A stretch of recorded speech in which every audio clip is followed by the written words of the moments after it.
abantu bazatari bakandishije utuzi barashirako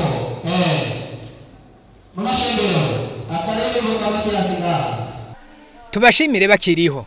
Ico nico civugo cyatowe na Fondation Femido Jaba igihe yari yatunganije ibikorwa byo gutanga agashimwe kitiriwe Fondation Femido Jaba. Aho hakaba hari kwigenekerezo rya 19 mu Kakaro umwaka wa 2019 hajya mu nyubako za INSP mu gisagara ca Bujumbura. Abashimira bakiriho rero ngo ni abarundi bakoze ibikorwa bidasanzwe byo guteza imbere umuziki w'ikirundi kandi berekanye umutima wo gukunda igihugu no gusimbataza amahoro arama. Ako gashimwe kitiriwe Femido Jaba kakaba karonkejwe abaririmbyi babiri b'abarundi, umwe yitwa Mijuriro Matiyasi yaririmbye uranyanka unyiyumviye abarundi barateranya, n'uwundi yitwa Ciza Silvestre ari mu mugwi Akiwacu Band yaririmbye ewe Burundi umutima wa Afrika zo gukunda gushika gupfa.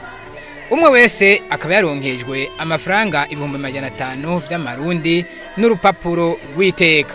Muri ico gihe nyene userukira imbere y'amategeko Fondation Femido Jaba Felicien Minani Nsengiyumva yarashimiye n'abanywanyi b'iyo fondation bitanga kugira ishike ku ntumbero yiyemeje, nabo akabari abayiserukira mu ntara eka n'abayiserukira mu makungu ngo kuko Femido Jaba ibarizwa ku isi yose.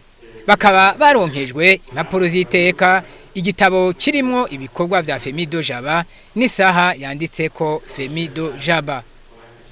Umuririmbyi Mijuriro Matiyasi yaronkeje agashimwe arashima. Jewe agashimwe sinureka kugashima none wumva bigenda gute. Je n'ukuri ndabibonye neza kuko Femido Jaba inyiyumvira kw'ikintu je ndaryohewe cyane icyatuma abantu banagira ukabyiyumvamwo nije ndabikunda gusa ariko ndafise n'abana babivuza mugabo ntibabyemera neza cyane kuko babona umenga nta nyungu biduha, ariko uko babibonye ngira ngo nabo nyene barabonye yuko ngira bizova bibamo ikintu. None ni igiki cyatumye Fondation Femido Jaba itunganya ibikorwa by'uyo munsi? Ibikorwa by'uno munsi hari umugambi twise tubashimire bakiriho. Twasanze yuko hano iwacu turakeneye umuco wo kuza turashimira abantu bakiriho. Akenshi sikuvuga ngo ntibiba mugabo akenshi usanga hari igihe bishika tukazubara ugasanga tugiye kubibuka batakiriho.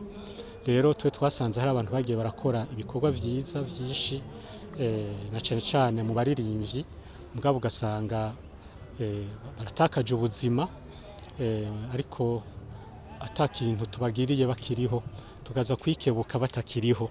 Rero muri Fondation Femido Jaba twashatse dufati ya mbere mu kuza turashimira abantu bakiriho.